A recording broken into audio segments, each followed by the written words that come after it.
'tis the season. And there's more than one reason To keep your TVs on. It's a poem. Artifacts next.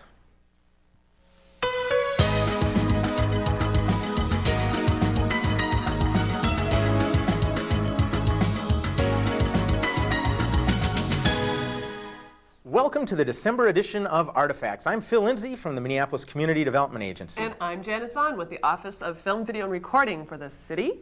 And we do indeed have many reasons for you to watch Artifacts for the next hour. Including my next guest, local author Lorna Landvik. She'll be reading from her novel, Patty Jane's House of Curl, which recently was published in paperback. Then Jackie Hayes joins Phill to talk about what's happening at the Center for Performing Arts.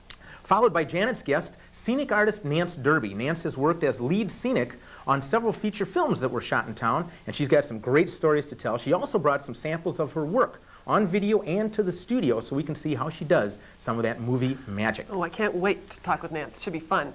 And I'm sure you're looking forward to your conversation with Monte Mason, the founder of the Gregorian Singers. He'll be Phil's final guest on the show. That's right. He will be a good guest. And as always, we've got some interesting tidbits in between the interviews, including another fabulous prize giveaway. I'm holding up the book here. And a look at Tom Hanks' recent visit to the Walker Arts Center, which you'll see right after Janet says this. Then Phill will be back with his first guest, Lorna Landvik, here on Artifacts. So stay tuned.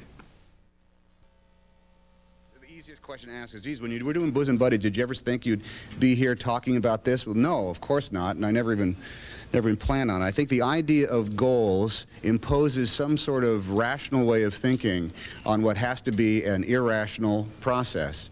If you have a goal as far as the type of work you would like to do, that's not bad, because then you'll always be kind of trying to stretch your horizons as they are given to you. But the idea of having goals like, I want to play this kind of part, I want to make this kind of movie, I want to be in 5 films by the time I'm 26 years old, that's without of your realm. And if you just try to artificially stack up your achievements so that they fulfill some type of goal that you're trying to achieve for yourself, well, that's going to take the instinctive art right out of the piece, and it will be some sort of, like, you know, commercial checklist that you'll be adhering to.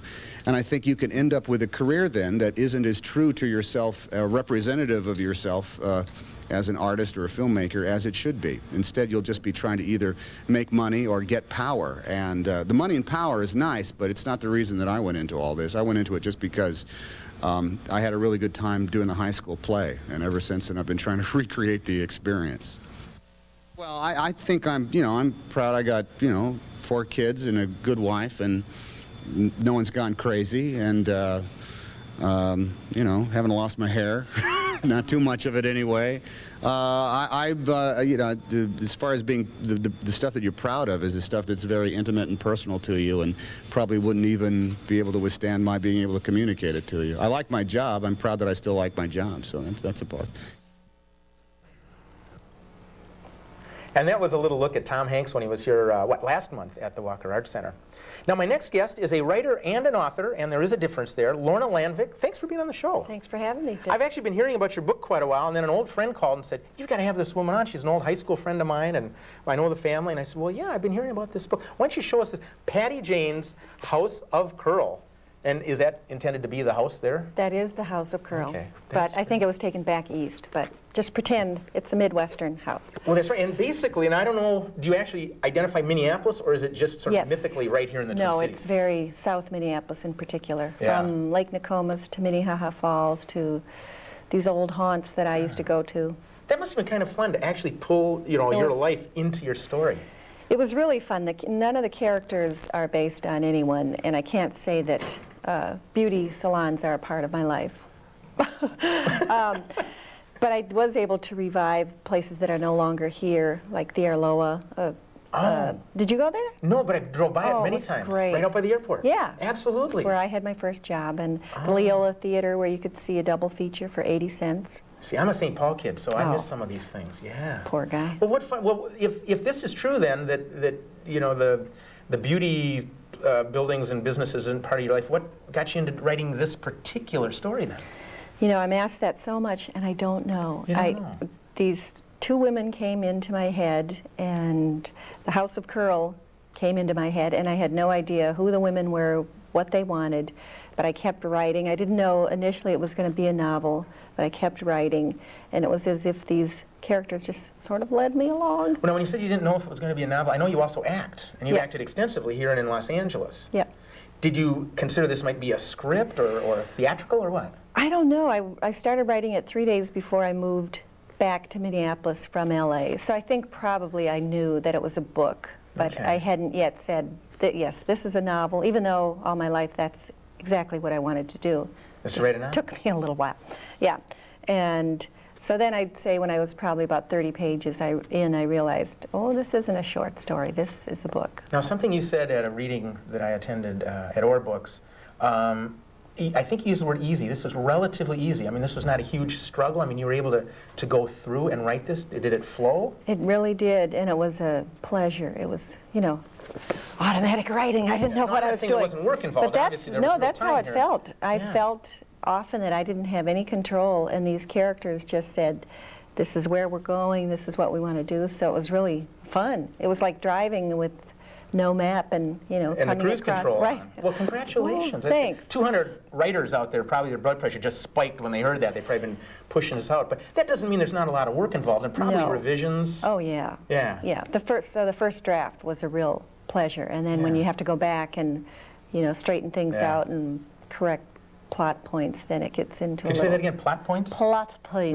Now, what is a plot point? Is that something that you have to make sure is in harmony with future action in the book so that it all harmonizes? Or? I think my book is basically character driven. It doesn't have like a Tom Clancy plot. But there are certain things that happen that you need a little foreshadowing to, so Okay. I might go back and insert some of that stuff. Sure.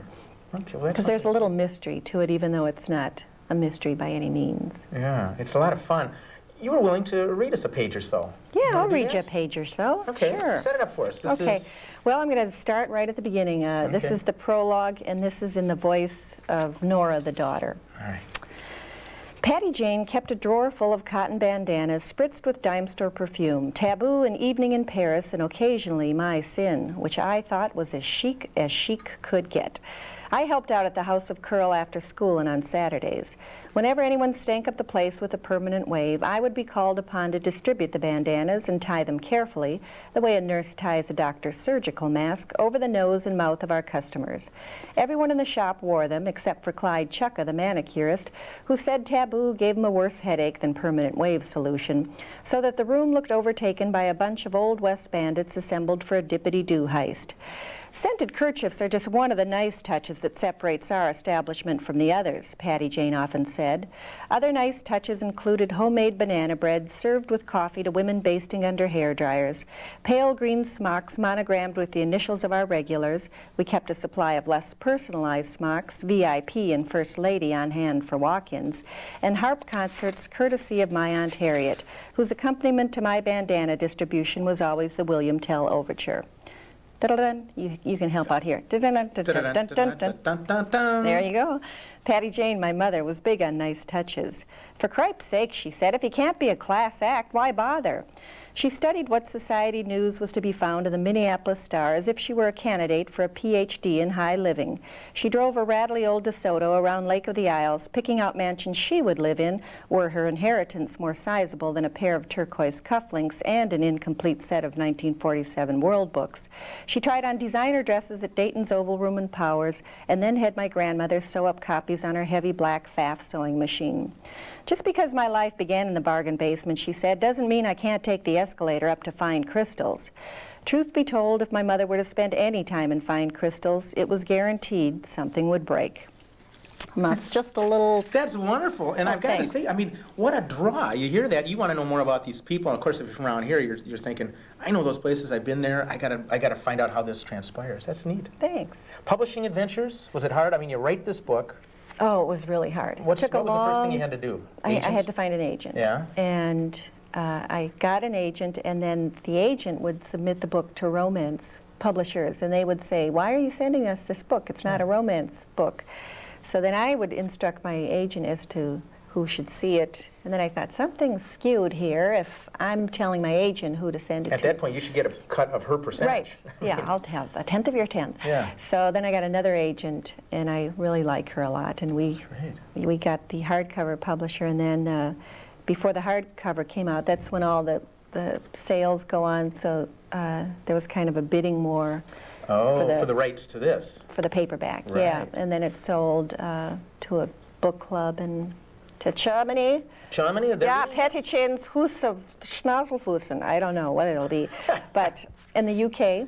Yes, that's pretty neat. Yeah, it's really fun. What's been the reaction of readers? You did a tour too, right? Yeah. Yeah. Well, it was really fun. In Salt Lake City, there were over 80 people who showed up, and the booksellers were wearing smocks and hair curlers. And in Knoxville, they wore bandanas, because in the beauty shop, people wear bandanas, as I read, to protect themselves from the fumes. Yeah, and the fumes, yeah. Yeah, those fumes. And so it's been really fun to realize that this is being read outside of That's pretty exciting. Minnesota. And this is your first book. Yeah. There's another one on the way. In July. In July. Yep. Written, agented, accepted. Yeah. That's great. Bing-a-bang, yeah. Now, any relationship to this at all? No, although it is set in Minnesota, but kind of a fictitious north central resort town. Okay, and does that have anything to do with the Landvik legacy? I mean, No, I just really? like to make it all up. That's neat. Yeah, How do you thanks. get that kind of inspiration? I mean, it just... I don't know. Comes? People, you just, somebody comes into your head and you Yeah, think, oh, then I you kind of wrap- want to know your story. plot around the story there. It's Yeah. character-driven, as you said. Yeah. Physically, where did you write this? I wrote it in my kitchen and at the library. Right. And I write by hand. Yeah. And then at the time I didn't have a computer, so I typed it. And I'm a really fast typist, but not necessarily accurate. So I had to retype and retype. Yeah, those old royals don't have spell check, I No. find. It's kind of, yeah. So I do have a computer now, but I still write in longhand and then put it all in the computer. And when I'm meanwhile, done. you had a family kind of hovering around. Yeah. So they were supportive of Oh, very. Mom's writing now. Yeah. Well, yeah. Fix your own darn sandwich, huh? Yeah. But go back in the closet, honey. No. No, they were. Mommy's time out, you're going in the Right. closet, right? They just, if you're there, you're there. And they come up, it's not as if I have a private suite. And so I do parent while I'm Yeah. writing, too. Well, I think that's admirable. Going through that, coming out with not one but two books. You have another life, I don't know if you distinguish between them, but you're an actor as well. Yep. And a lot of folks may have seen you here in town. What's a little bit of your background as an actor in the Twin Cities? Well, I've done a lot of work at the Bryant Lake Bowl. I just did a one-woman show last summer. I was in a play called Bad Seed, which had 4 runs in Minneapolis. Then they took it to L.A., and it was a big smash. I couldn't go. You couldn't go because you're doing your book. Right, and Yeah. I have a family. But I played a drunk and her husband, who was You played both roles? a hand puppet. Yeah, the husband was a hand puppet. We often feel like that, so that's quite appropriate. That's great. Yeah, and I did Valley of the Dolls, a lot of real kind of campy comedy shows. All right. And when you say Valley of the Dolls, I'm thinking Not the movement? ballet, Oh, the Valley of the Dolls, based the on the old- takeoff of the okay. movie, the Of the Jacqueline movie. Suzanne Okay. movie, All right. book. all Yeah. right, I'm getting into the dance company here No, in town. no Okay. dance. And you were out in Los Angeles performing? Yeah, did a lot of Well, what stand-up brought and improv. So comedy is part of your... Yeah, I like Yeah. to do comedy. Yeah. What brought you back here? Oh, boy. Well, I walked across the country with my husband and our daughter. Going for the sympathy sales there, huh? Buy It my was- book, please. Yeah. We were on a march for global nuclear disarmament. Oh, you're not kidding. You were No, actually we did. disarming the world. Yeah. Okay. And there has been no nuclear war, so you can thank me, We Phill. thank you You're very welcome. much, Lorna. Chuck the book, Nobel Prize right here. But after living on, in a tent for 9 months, when I came back to LA, it just really didn't attract me anymore. So Okay. I Back to decided the I could go homeland. back. Yeah. Yeah. Well, Lorna, we're glad you're back here. Thank you Thanks, for being on the Phill. show and I sharing a little appreciate bit about Patty Jane's House of Curl. Now, next up, a Best of Artifacts retrospective created by our very own Chester John Harrison III, followed by a lively conversation with Jackie Hayes from the Center for Performing Arts. Now, stay tuned, too, for even more on how you can win this month's, by the way, right here, I'm holding up the book. This is our giveaway this month.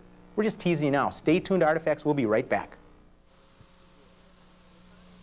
Hello, I'm Phill Lindsay over at the MCDA. And I'm Janet Zahn with the Office of Film, Video, and Recording for the City of Minneapolis. And this is Artifacts. Where variety is the hot spice of life.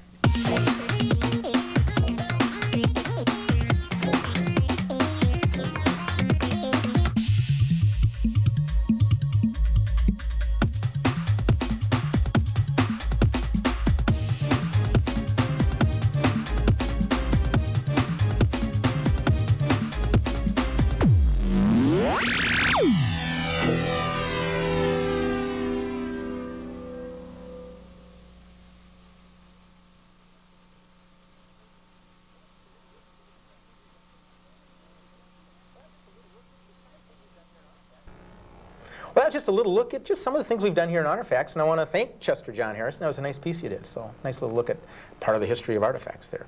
Well, my next guest is a woman that actually I've been hearing about for about a year, Jackie Hayes. She's the, I don't know what your title is over there at the Center for Performing Arts. Well, I'm director. You're the director? Okay, I was going to say major domo, but you're kind of the visionary and a proprietary proprietor over there. For those who don't know, could you just give us the real basics? What is the Center for Performing Arts, and not incidentally, where is it? Okay, Center for Performing Arts is used to be a convent, was built as a convent on 38th and Pleasant in South Minneapolis.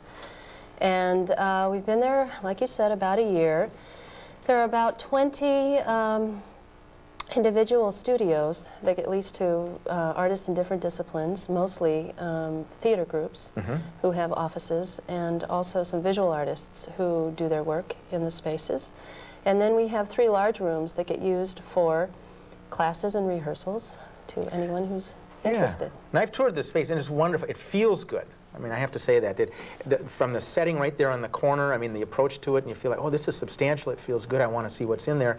And then, as you describe them, the individual rooms, they feel comfortable, they feel like a place that you'd want to do art of whatever type it is. All that nun energy. Yeah, was it not? And was it also not a women's shelter? That's briefly? Right. Or for a few years? I think for about 14 years, the church leased it to a women's shelter. Okay, now, it's always easy to kind of run the tape backwards and say, well, no, here it is, you know, the end of 1996, you've got this facility, must be, you know, Ms. Big real estate, you know, developer here, and you've got this thing. But it wasn't easy. I mean, you had to put this together with some effort. And what was the vision to do this? I mean, well, I think that lots of it was talking to people in the arts, in the community, and having a sense that there was a need for a central place where people could connect. So it first felt like it needed to be a building. And I have not lots of money, so we sold our house and renovated the 3rd floor of it to live in it. so you live on site? That's right, on the 3rd floor. And several artists around town contributed to the down payment of it. Boy, that's generous. That's great. Yeah, well, I think it's, you know, put your money where your mouth is. Yeah. So. Not to put you on the spot, because I know that, you know, there's a lot of folks there, but who are some of the organizations that are there, or individuals? Let's see. Well, they're probably fairly recognizable from the roster I've seen. Ragamala Music and Dance Company just came in. That's Brian Rita Chapman. Mustafi and her folks? It's Ronnie. Oh, Ronnie, I'm sorry. I got the other Indian dance form. Yes, there. so they just came in with their offices, and they use that. We have a sprung dance floor that they use. Brian Chapman Evans, who's a choreographer and lots of other kinds of work. Galumph Performance Troupe is there. Anne Reed, who is a folk singer, has her offices there and does some writing there. So those are some of the people. That's great. And I have seen that sprung floor, which you folks installed, is that right? Yeah. The nuns didn't have that sprung floor. No, they're not dancing in the, no. Yeah. There was a great need for it, and so we decided it was a good investment. Yeah. Oh, it is excellent. I talk with dancers frequently, and that's one of the great needs. Yeah, that's what not only for their work, but for their bodies. I mean, you need that sort of thing. So. And as I understand it, you're not having a hard time keeping this thing pretty full. No, it's full, and we periodically have a studio open or two. Yeah. And but usually it's full. Just to help cite this a little bit more, I know it's 38th and Pleasant, which is between Nicollet and Lyndale. Right, So, the Kingfield neighborhood for Minneapolis folks who know their neighborhoods. And your, Lake Country School is? Lake Country School is right across the street. Yeah. And Incarnation Church is kitty corner. And their church called Risen Christ is also across the street. Okay. So So there's a lot of Lots of activity kids. going on at that Yeah. intersection, as it I were. think it's a nice Yeah. complement to the Yeah. intersection. How has the neighborhood, how have your neighbors responded to you folks being there, and what goes on there? Well, there was a great deal of curiosity when we first came in, and some anxiety about whether we were going to have rock music blasting out the windows. And but subsequently, it's actually the neighborhood's been incredibly supportive and are interested in having occupation in that section of the neighborhood, and That's to have great. people in the arts walking the streets at 8 o'clock at night. One would think that they'd recognize that this is going to be a contributor. Right. And Well, yeah? change is hard. You know, it's hard for The fact that it neighborhoods. was a change. That's right. Yeah. Yeah. Major projects going on for you folks in there? I mean, you've done a lot of work in there. Well, one of the things that we're developing is a resource center. Another piece of information that we've been receiving from the community is that they need more ways to connect with one another, so that when a director needs actors, they might be able to come to a resource center and have you know, a slew of actors available to do work. Right. So we're looking to do some things online and to do a resource center there.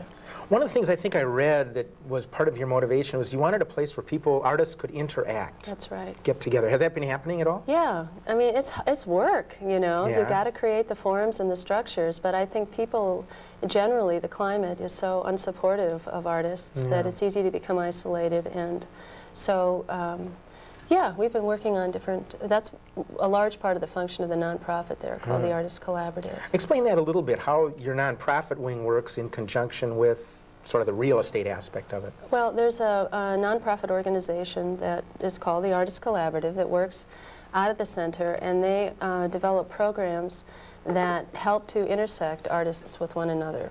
And we're talking about them taking on this resource center.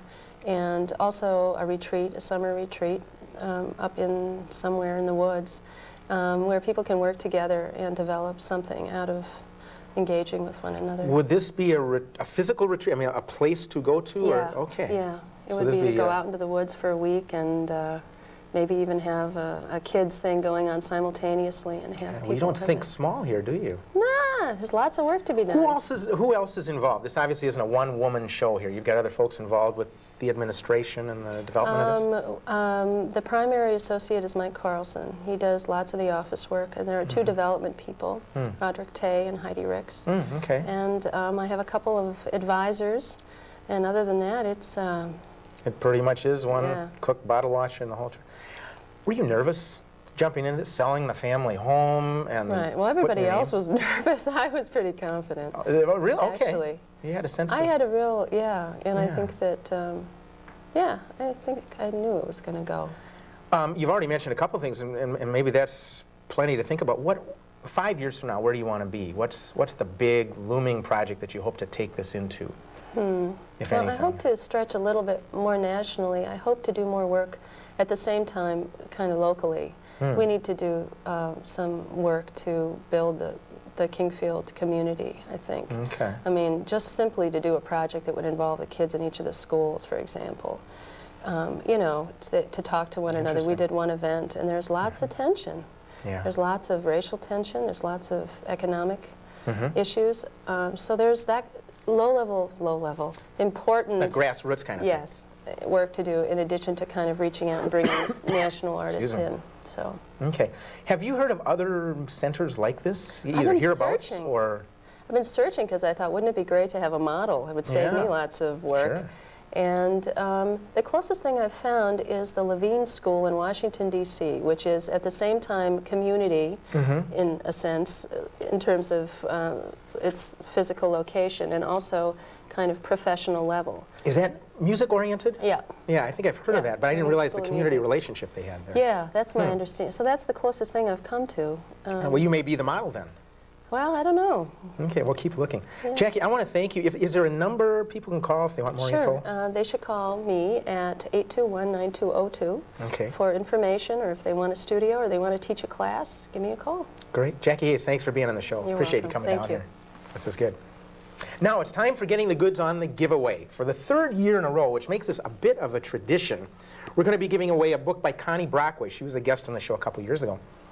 Now, this is a romance novel, complete with a full clench cover and characters like Kat, I guess that'd be Kat over here. She's the consummate temptress, and then Montrose, the master seducer.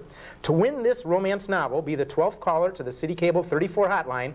That's 673-2234. Now, you'll get an answering machine when you call, so be sure to give us your full name, your address, and telephone number, and tell us you're calling about the romance novel giveaway. If you're the winner, we'll call you in January, and you'll start the year right with Promise Me Heaven. Again, 673-2234. Next up, Janet welcomes scenic artist Nance Derby right after this art quote.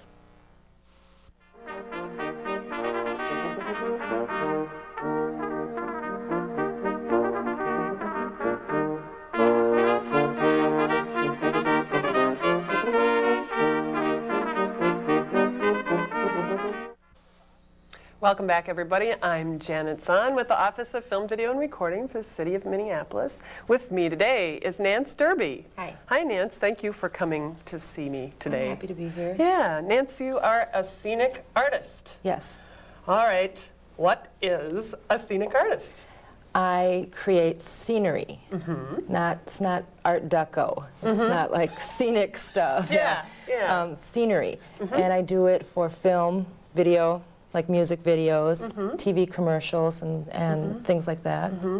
And props are part of this? This is very often. Props, backdrops for film and photographers, house painting, large sets for movies, things on location, things in studios. And so we paint, we sculpt, we fabricate, we do all kinds of things. I bet you get lots of interesting requests. Yes. One yes. of which, obviously, sitting behind us here, we have some tombstones, which you just carried in this morning. Right. Because what are they are made out of? Styrofoam. The same stuff you insulate your house with. Tell me, what's the story behind these tombstones? They're actually from two different movies. I think the first time we did tombstones was Untamed Heart. And in Untamed Heart, one of the Christian Slater, his character dies, and there's the touching cemetery scene, and the movie people realized early on that you can't bring heavy equipment into the cemetery because they would shift the ground and so on, but besides which that they just didn't want to be disrespectful to the cemetery grounds. Right. So what they did is they shot at the edge of the cemetery, and then we would make these tombstones to fill in, so it wouldn't look like it just dropped off into nothingness. So that was the first time I remember having to do it. And then the next time I was involved in it, I'm sure they do this for most every movie, because they're always going to have that same set of problems that you can't get equipment over and in between it, and then it's really not in good taste to do it either. Was for Grumpy Old Man. And they have it's a setup towards the end of the film that you think that maybe one of the main characters has died. Well, they have the church scene, and very rarely do you find the perfect church with the perfect little cemetery right next to it. It doesn't really happen in real life. So there was myself and 3 or 4 other people, Jamie Reich, Jim Muirhead, Barry McMahon, and we carved tombstones for weeks. How do you make these things? Out of styrofoam. Well, there was all the research and development. They send people out to cemeteries and photograph all kinds of tombstones and get books on tombstones, and then the production designer, who's the head of the visual look of the film, and the art director select some. Then, of course, it also goes to legal department. Because you don't want somebody's real name on it, which is why that one says Derby. Because I was, I cleared my own name. It's like, fine, you can use me. And so there's a lot of processes that I'm sure even more that stuff I may even not be aware of. But then they selected 40 or 50 designs, and we start carving them with kitchen knives and hot little wires that melt it, and whatever we can figure out to manipulate the material to carve it into the shape that we want. How did you ever get involved in this business? Where did you start? Well, I was an art teacher, and actually they cut the art program that I was working with, and had a friend who built sets for TV commercials, and he talked me into doing that. And I found out that it was just a riot. It was fun. It was okay money. and it suited all my various talents, and I just kind of went from there. The movies got interesting. It's like, well, gee, you know, those people working on movies are doing some really fun stuff. So applied for a couple movies and had the right temperament for it, and just kind of kept on going with it. In your position as lead scenic, in sometimes, or scenic, or on the crew. What is the temperament required? You have to be pretty energetic. It's a heavy, heavy workload. You have to be able to go with change, because things just change constantly. I mean, you could just finish 40 tombstones and they could say, wrong, do them over. We've changed the site, and so they no longer match you know, the cemetery we're putting them by. Yeah. A lot of just on the spot, we need this tomorrow, so creating something really, really fast. You have to be resourceful, and so you have to, you know, be able to hustle, but you have to be somewhat calm about it. I mean, I remember one of the first scenics I ever worked with, you know, I was on her crew crying in a bathroom.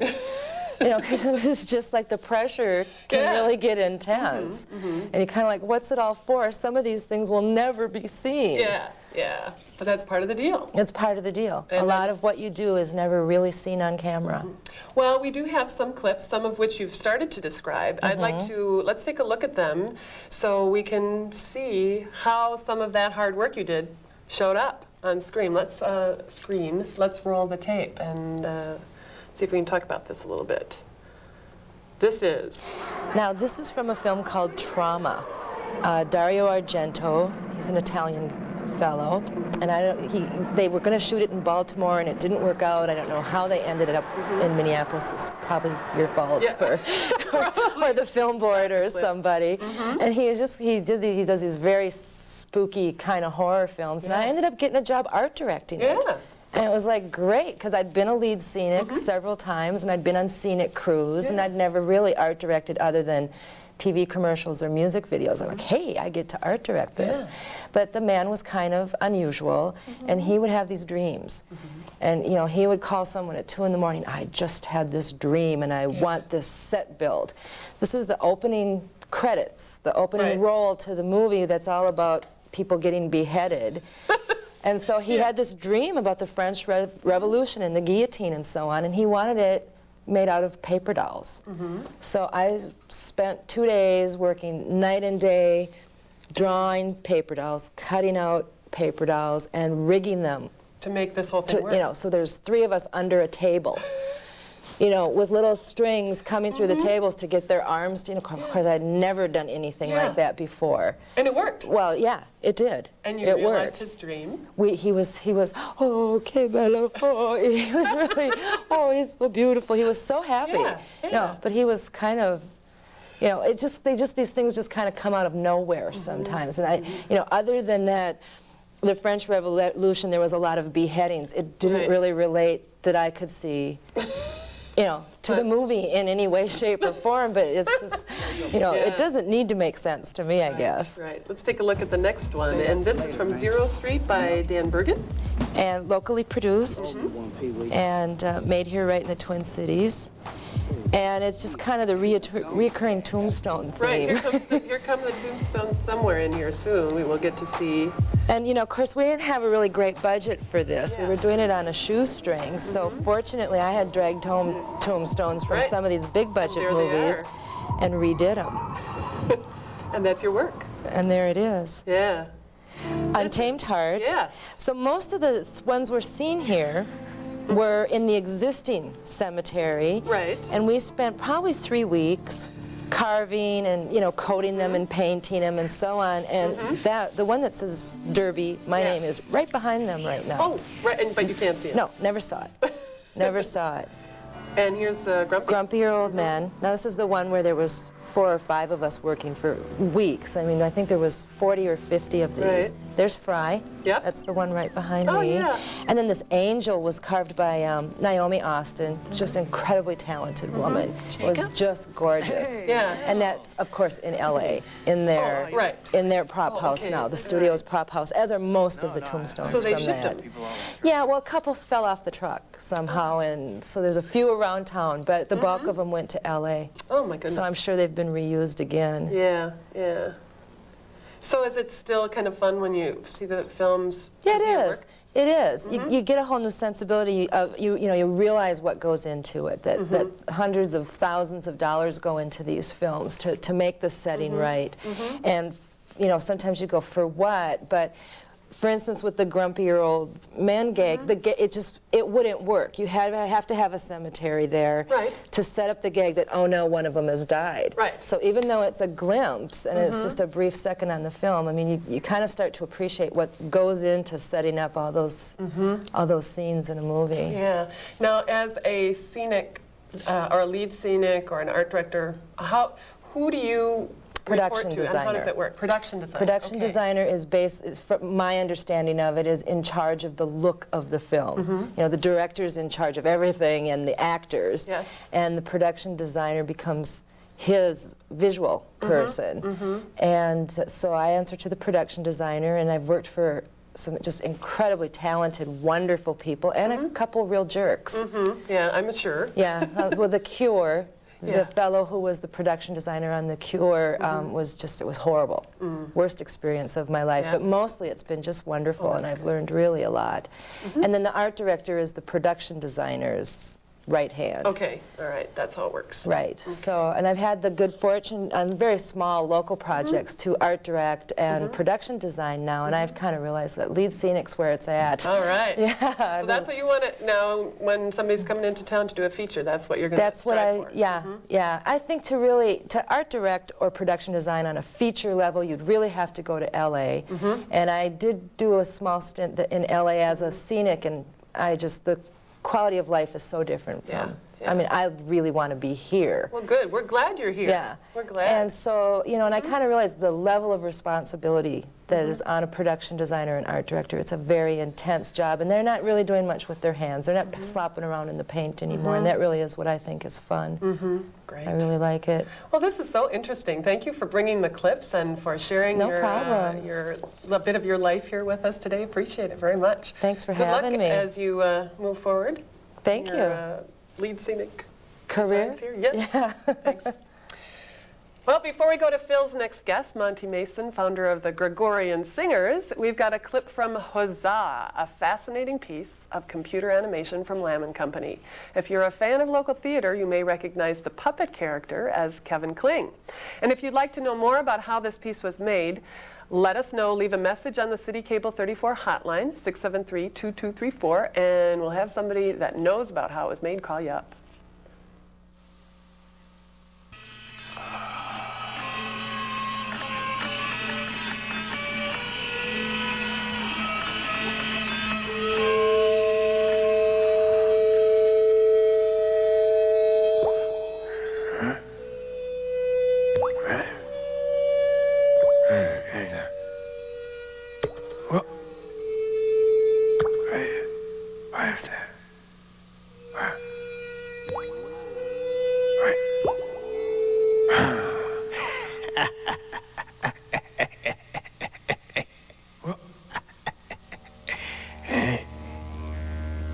Huzzah! Huzzah!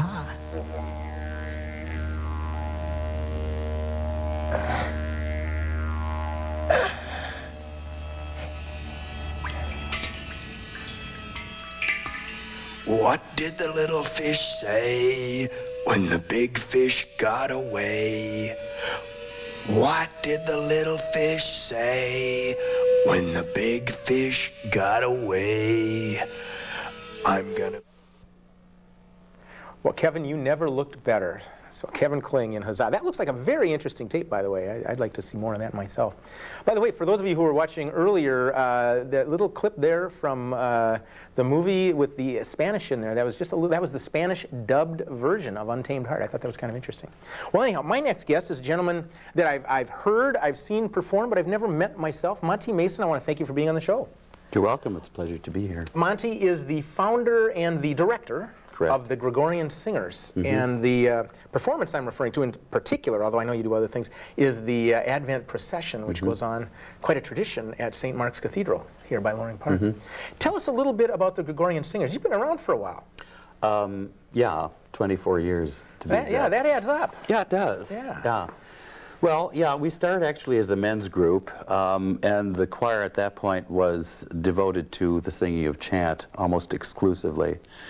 And we sang Compline, which is the last of the so-called office hours that the monks used to sing. And it's at the end of the day at 9:30 or yeah, 9 p.m. And from there, we're here now. Closed your eyes and suddenly it's the mid-90s. No, we added women along the way. At first, that was a rather tentative thing because we weren't sure how that was going to work out. But they themselves called themselves the Women's Auxiliary, and that worked. We called them the Academy of St. Cecilia. And we wanted to separate. We want, genders distinct here. Then after a while, we decided that was really quite silly, and then so now it's a mixed group. But we do have male altos, so it gives us more of the English choral sound than if we had women altos. Okay, I was going to ask, the women came in, originally for voice? I mean, yes, because for a while we had countertenors whose range went way up in the women's range, up to high C, and then they dropped out, and then I thought, well, this is too much work, and so we brought in, to get the full four-part sound that we wanted, so we brought in women. Well, maybe we'll talk about this later, because I know that one of the hardest things is to keep a group together in a quarter of a century, sir. Yeah. I mean, that's quite impressive.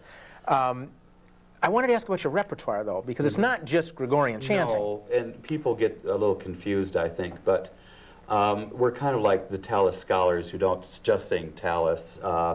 We do all sorts of stuff. Our repertoire goes from chant to Elizabethan Tudor music all the way up to now. I write music for the choir. We have other people that are in the choir who are composers themselves. They write music. And next year we're going to be commissioning some, I think, pretty famous people to write a couple of pieces for us. Oh, congratulations. Thank Well, you. that's great news. Yeah. You'll have to let us know, because I did not know you were going to do that. Yeah. I know who they are, but I'm not sure they know who they are yet. So. Fair enough. Okay, no, mum's the word. Mum's Yes, the word. We'll right. deal with that next year. As I recall from the procession that I attended over there at St. Mark's, not only is the music authentic, but as I recall, the procession itself is recreated in a formal way. Am I correct about that? Well, actually, no, because we kind of invented that. Oh, I didn't know that. Yeah, Oh, we did. dear. I mean, there are other Advent services and processions, but the form that we use, I think we kind of invented. All right, so it's kind of a scrum out there. You get no. Yeah. You know what you're doing, though. I mean, it's a very formal presentation, Yes. and there are certain places you are at certain points in the music. Right. It's scripted. Yeah. Oh, okay. Yeah. All right. Yeah, and we sing, they're called stations, and we sing a specific piece of music there, and then then there's a prayer, and then there's a reading, and then there's a congregational response. And that was my mistake. I assumed that because you were doing certain types of music at certain stations, that went back in the annals of history.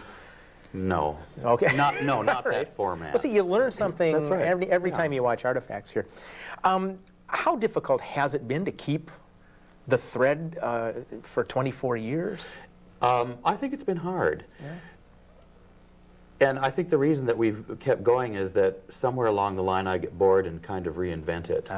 And I'm saying that rather flippantly, but I mean that. And I think that's how we've been able to keep the momentum going. I also think when we first started, a lot of the choral groups that are known all over the world weren't there. And we were singing some of that repertoire before they made it real popular. And, groups go through cycles. Some years are good, and some 5-year segments are good, and some kind of go down, and some go up, and that sort of thing. And I kind of looked out about 10 years ago, and I thought, yikes, there's a lot of competition out there now. We've got to do something here. So we've been gradually, I think, upping the ante in terms of the singers that we have, and their ability to read and to learn things very, very quickly and well. I assume you audition. Yes. Excuse me. Yes. And not to say we didn't have good singers years ago, but I think we have more good singers You've had to pay now. attention to that. Yeah. And they're very fine. Good talent pool to draw on in the upper Midwestern Twin Cities? Yes. Let's talk a little bit about that tradition. There's a connection to the religion or the spirit in what you do. Right. And I think it's different than some other choirs, because I find that performing sacred music is actually, I said the word boring before, but I guess I mean it. It's out of context if you do it in a concert setting. and because the music was really meant to be performed within the framework of a worship service or liturgy. And so then you get the whole thing. It's kind of the frame around the music. And although we do concerts, and the reason we do that is because we want to get the word out about what we do. But a group of this nature in this day and age can't just exist in the church. It's got to go out and do concerts and do recordings. And I was going to ask, where else do you perform? Where else do people hear you? Well, mostly at St. Mark's Cathedral, where we enjoy a rather lovely symbiotic relationship there. But we do perform services, I should say sing services at other parishes around the state. In May, we're going to sing at St. John's Cathedral in Denver, kind of a field trip. That'll be fun. We'll sing a concert there and the services in the morning. Well, congratulations. Thank you. Nice to take that tour. Yeah. What is your background? How did you get into singing this kind of music and putting a group together? I don't know. When I was a child, I knew I wanted to be in music. And somewhere along the line, I knew I wanted to be in church music. One thing that I wanted to do was to do something that was different, that no one else in town was doing. And that was really one reason why we spent a lot of time wondering whether we wanted to have women in the group, not because we hate women, but because we wanted something that was unique, that no one else was doing, that would draw attention to what we were doing. Right. So I think it's a calling. And it would have to be. You're driven by the mission of presenting this sort of thing. And I follow that calling at my own parish where I also work, which is St. Martin's by the Lake. Oh.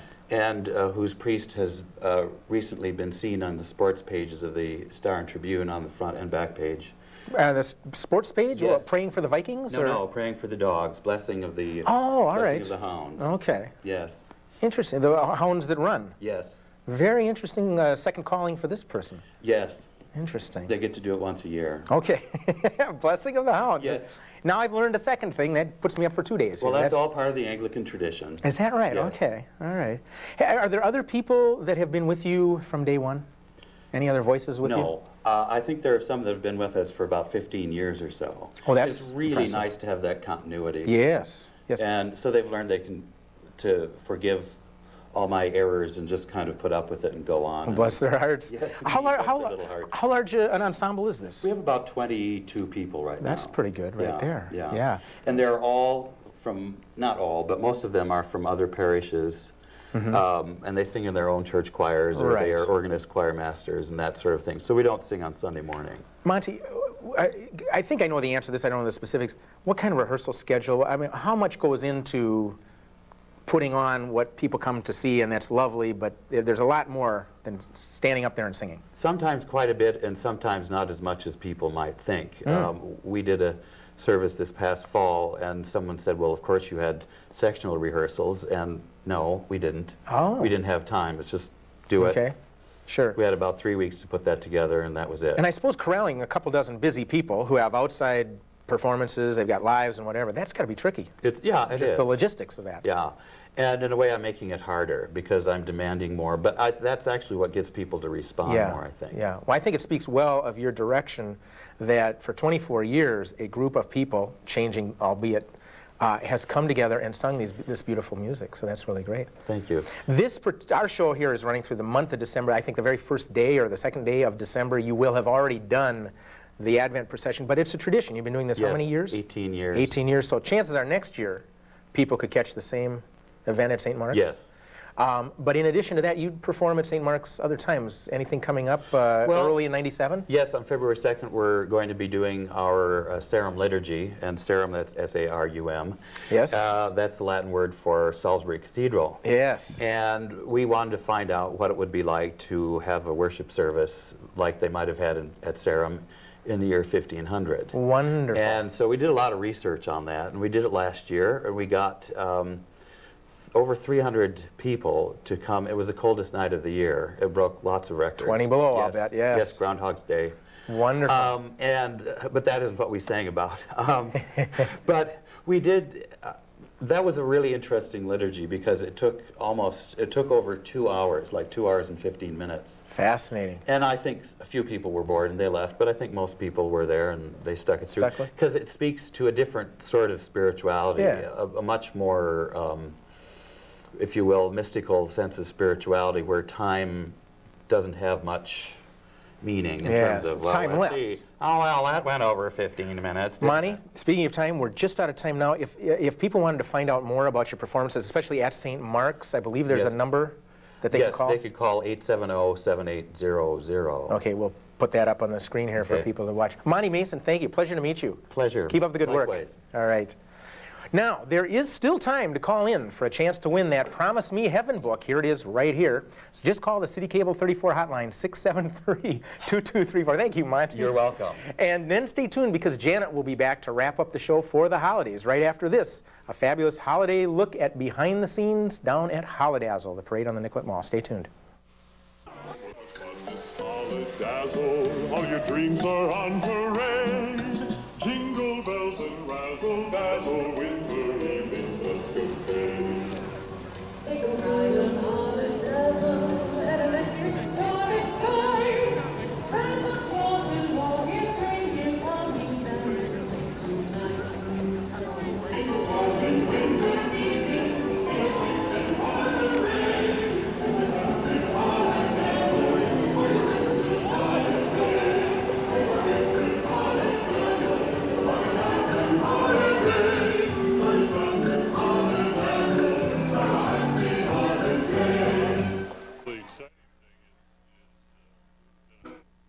Well, that was just a little behind-the-scenes look at Holidazzle, and I want to remind people that Holidazzle goes through the month of December, starts every night 6:30 p.m., actually goes through the 23rd of December, then they take a little break right around that Christmas time, and then it goes again from the 26th through the 30th of December. Downtown Minneapolis, Nicollet Mall. Great Holidazzle fun. Parade. Yeah. Go down and see it.